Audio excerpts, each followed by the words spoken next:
Magandang araw sa iyo, Pilipinas. Merong latest update? Ang latest update ay tayo ay nabigyan ng sanitary office ng sanitary violation. Ang ating sanitary violation ay no sanitary permit to operate. Ang recommendation/action, secure sanitary permit to operate at the Municipal Health Office. So, a quick background ng kung ano nangyari sa Project 1M for the longest time. Sa pagkakaalam ninyo, alam niyo na to, hindi po totoong hanap buhay ang Project 1M. Hindi po ito totoong negosyo. Ito ay pagpapakita sa inyo ng proseso kung paano maghanap buhay ng patas at tapat. Natatalinuhan mo, tatrabahuhin mo ng gusto, sisipagan mo, tapos pag-iipunan mo hanggang makarating ka sa 1 milyong piso. Ngayon, dahil nag-inspection sila, dahil pumuwesto na tayo, kung nasa kalsada lang tayo at ambulant lang tayo, pwede na ang barangay permit. Pero dahil nakapuwesto na po tayo at meron na tayong binabayarang upa, nagkaroon po ng inspection at ako ay nakitaan ng violation. O ngayon, dahil may violation tayo, re-resolbahin na natin ito. Ito ngayon, I only have 2 options. Dalawa lang ang options ko. Kasi alam nyo naman na walang rehistro. When I say walang rehistro, hindi po legal na negosyo ang Project 1M. Pagpapakita lang ito kung paano gumawa ng pera sa malinis na paraan. Hindi po ito totoong negosyo, hindi po ito totoong hanap buhay, na kahit nakakapagbigay tayo ng mga totoong hanap buhay sa mga tao, hindi ko ito ninegosyo. At alam nyo naman na kumukuha lang ako ng pondo for charity. Kasi mas prefer ko na kumuha ng pondo for charity na mismong ako yung naghahanap buhay para dun sa charity na yon versus manghihingi ako ng pera sa mga tao. Alam nyo naman na yan.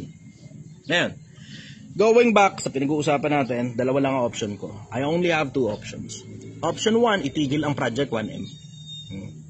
Option 2, iparehistro ang Project 1M. Obviously, sa pagkakakilala nyo sa akin, hindi naman ako mahilig sumuko. Lalo na sa isang sistema o sa isang ideya na alam kong nakakabuti sa kapwa-tao ko. Ang ibig sabihin po niyan, officially, akin na pong isasangkalan ang aking sarili at ang aking pangalan, alang-alang, sige, maipakita sa inyo kung paano matapos yung Project 1M. And, wala naman akong choice, kailangan ko asikasuhin ng mga dokumento. So sige, ipapakita ko na sa inyo kung paano magparehistro ng negosyo, ipapakita ko sa inyo kung paano yung kabuuan at lahat ng mga dokumentong kakailanganin, and we will act as dumb as possible. Magbobobobobohan po tayo, magtatanga-tangahan tayo. Alang-alang sa ikatututo ng taong bayan, ang ibig kong sabihin dyan, magtatanong-tanong tayo ng proseso, step-by-step process kung paano magrehistro ng negosyo. So for now, DTI muna tayo. Tayo ay isasangkalan ko na ang aking, sige, sarili ko na lang muna.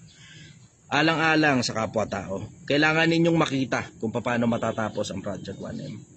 At sa dami ng mga sumasabay, hindi ko matiis na dahil lang hindi ko gusto yung proseso ng pagluluto at hinihingan ako ng dokumento, ititigil ko ngayon ang Project 1M.